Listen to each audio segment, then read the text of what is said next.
Now, I've been using the Redmagic 11 Pro for about a week now, and I think it's safe to say that this phone completely caught me off guard. At first glance, it doesn't even look like a normal phone. You can see the coolant flowing inside, the fan spinning up when things heat up, and that soft RGB glow that moves like it's still alive. And based on my first impressions, it honestly feels more like a piece of engineered hardware than a consumer product. In the past, I've used plenty of gaming phones before, but this one feels different. Not because it's louder or flashier, but because everything seems built with intention. From the cooling system all the way down to the display, every part of it feels like it serves a purpose. And after a week of living with it, from gaming to editing to creating content and just using it day to day, I realized that this phone isn't trying to act like a typical flagship. It's built for people who want performance first, and it delivers that without trying too hard to be something that it's not. So I wanted to see just how far that purpose really goes, whether or not the Redmagic 11 Pro Subzero Edition is just another overpowered gaming phone, or if it's quietly redefining what performance phones truly can be. But before I take a deeper look into the Redmagic 11 Pro, I want to take a moment to thank Whitebridge for sponsoring this video. Now, Whitebridge is seriously impressive. It has created an AI-powered digital identity research tool that I've been testing out, and it's honestly changed how I think about online information. It finds, analyzes, and verifies publicly available data about people and organizes it into detailed reports. And what you get in a Whitebridge AI report is pretty insane. When I ran my own report, I was genuinely surprised by some of the things that it uncovered about me. For example, it discovered the very long list of stuff that I've been doing on the internet since 2013. And also, one of my old emails had been part of a 2016 data breach, which made me go back and want to update my passwords. It also highlights hobbies based on my public posts and linked a news article that quoted me early in my YouTube career. And seeing all these details in one place was very eye-opening and helped me understand my digital footprint. And most importantly, it confirmed that there wasn't any negative press about me, which was pretty reassuring. And besides looking yourself up, there are so many situations where Whitebridge can help you. Whether you need to know what information is out there about you or someone else, worried about your online reputation, this shows you exactly what people can see about you. Meeting someone new or hiring someone, verify that they're actually who they claim to be. And are you hiring for a business? Well, this makes background checks so much easier and more thorough. And what impressed me the most was how fast and affordable it is. You get reports in minutes, not days or weeks like traditional background checks. Plus, everything is in real time, so you're not looking at outdated information. The data is pulled live when you request a report. So check everything about you online using AI at get.whitebridge.ai/, and use my code Nasim to get 25% off your first purchase. And also,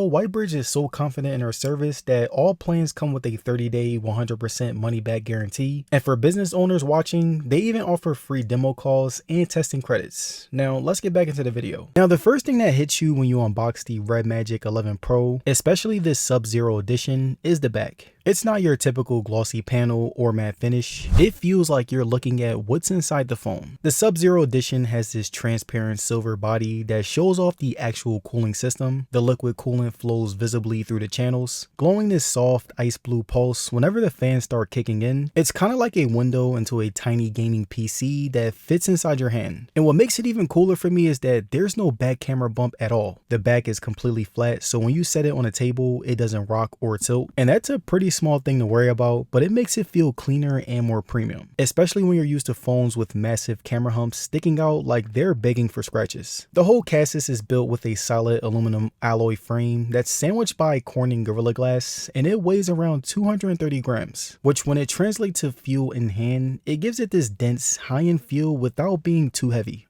So even though it looks sharp and industrial, it sits surprisingly well in the hand. No digging edges or awkward pressure points when gaming for hours. And then there's the time-space ring, this circular accent on the back that frames part of the cooling zone, the RGB lighting around the fan and side strip, giving the whole thing a sci-fi aesthetic that actually feels thought out rather than overdone. And also, if you prefer something with a little bit more stealth, there's also the Night Freeze version. It's darker with a black transparent finish, but personally, I've been stepping out of my comfort zone and I prefer phones that stand out a little bit more. Now, compared to something like the Galaxy S25 Ultra or iPhone 17 Pro Max, this phone doesn't even pretend to be minimalist. It leans hard into being a performance machine that can show off, and yet it's executed in a way that still feels premium and not a gaming toy. And another thing that shocked me based on my first impressions was how big this phone actually is. We're talking about a 6.85 inch X10 AMOLED panel, and it takes up almost the entire front of the phone, about a 95.3% screen to body ratio, which is insane, and it's practically edge to edge. So every game, every clip, and every scroll was a high-end experience. And going deeper into the display, it's not just big, but it's also very smooth. The 144Hz refresh rate makes everything feel hyper responsive. Whether you're swiping through menus or spinning a camera angle mid-battle, it has close to zero delay between your finger and what's happening on screen. And as far as the brightness, it's okay. The panel peaks at 1800 nits, which is not as good as any other flagship phone right now. But I'd say when it comes to outdoors, it didn't really stand out, but it wasn't really horrible neither. It definitely could be better, and if you game a lot while you're outside, and also since it's covering the full DCI P3 color gamut, the reds and blues pop without looking cartoonish. But here's what really sells it for gaming. It has a Synaptics 3910V chip. It pushes touch precision of up to 2595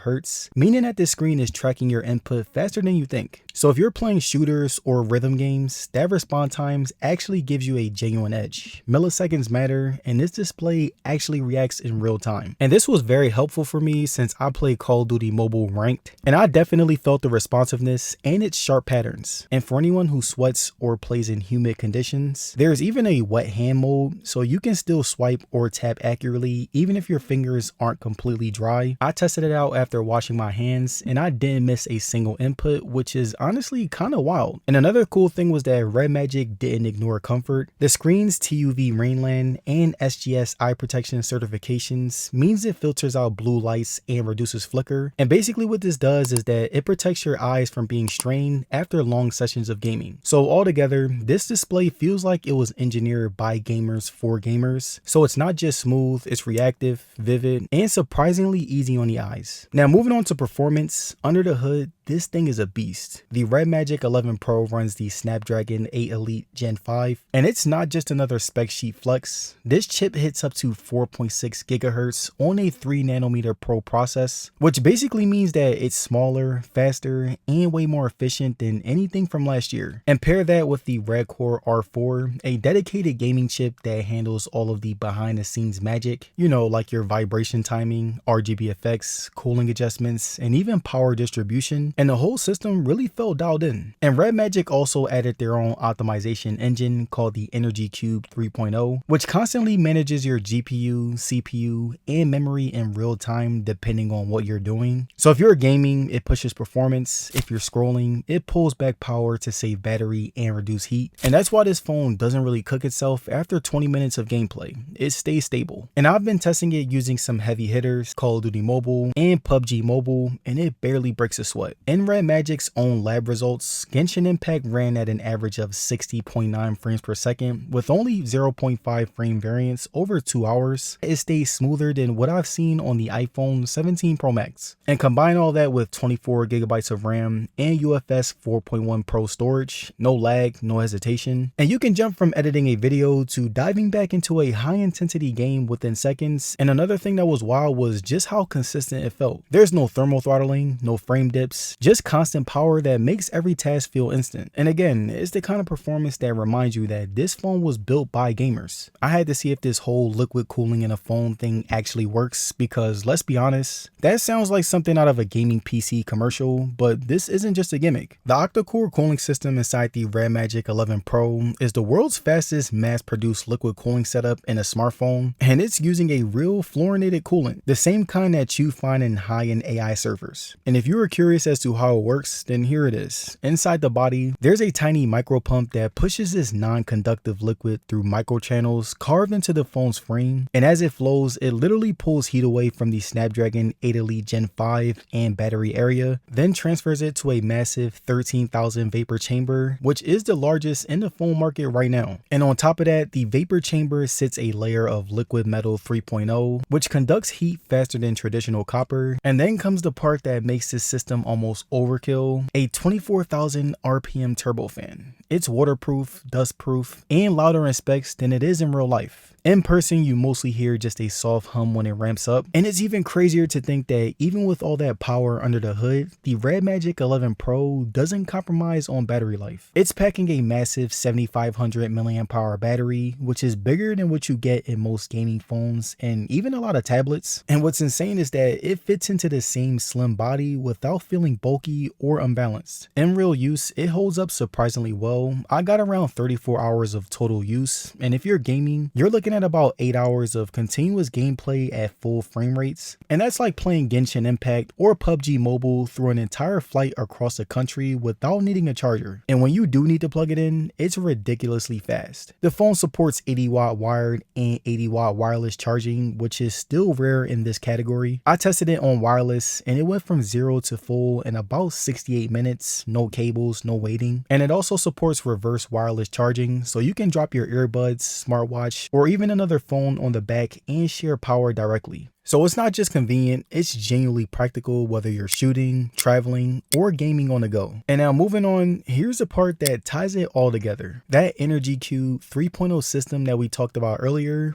it doesn't just boost performance. It manages battery drain in real time. It scales power between CPU and GPU depending on what you're doing. So you're not just wasting energy when you're scrolling or watching videos. And that's why the 11 Pro feels efficient with this much hardware pushing under the hood. So even with the display cranked up, RGB lights on, fan spinning, it still keeps going. And once you slide into game space, it's like entering a different operating system. Everything changes, from the animations to the lighting to even the sound, and the whole interface is built around you and the game that you're playing. Inside, you get a suite of AI driven features that honestly make the experience feel futuristic. There's a personal AI coach that gives you real-time strategy tips during matches and your gameplay as you move. And then there's the win rate predictor, which calculates your odds of winning in games like Mobile Legends or PUBG based on how you're performing mid-match. And if you're multitasking or you want to go hands-free, the new voice control lets you trigger in-game commands by saying a keyword, no pausing or reaching for menus. The phone's built-in virtual companion can step in to handle voice chats for you with her own responses while you stay focused. And even after being done with AI, there are a lot of physical aspects that the 11 Pro can contribute. You've got 520Hz shoulder triggers, the fastest that I've tested on any phone, and they can even be used in portrait mode now, which is perfect for shooters or racing games. You can map them however you want,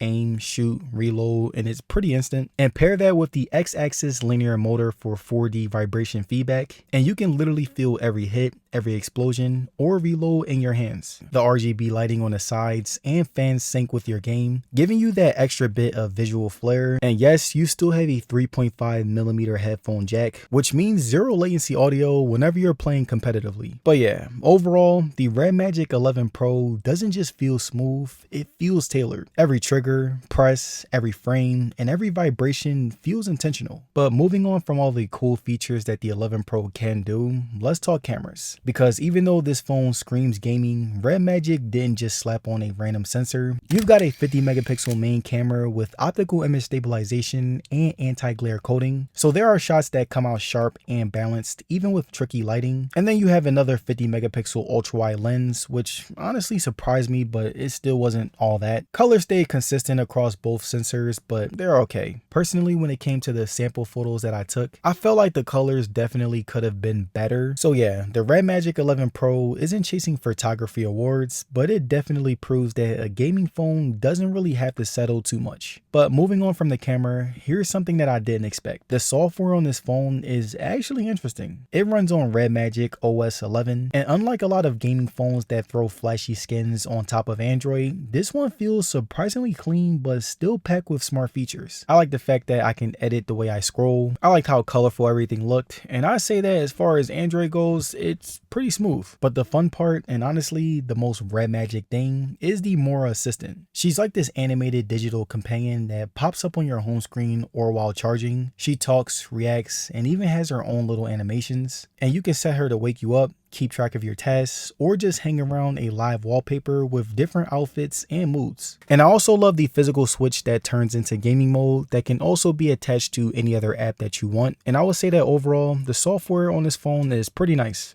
So yeah, after spending some time with it, the Redmagic 11 Pro feels less like a phone and more like a statement piece. A 144Hz AMOLED display that reacts faster than your fingers, and the Snapdragon 8 Elite Gen 5 chip pushing out desktop level power in your pocket. And sure, this phone isn't for everyone. If all you care about is clean design and simplicity, you'll probably look elsewhere. But if you love performance, customization, and tech that feels a bit ahead of its time, this is the kind of phone that reminds you why innovation still matters. And also, my full review is coming up. I want to spend a couple more weeks with this phone before I drop my full analysis, but I am very appreciative of everyone who viewed this video, and don't forget to like, share, and subscribe. Peace.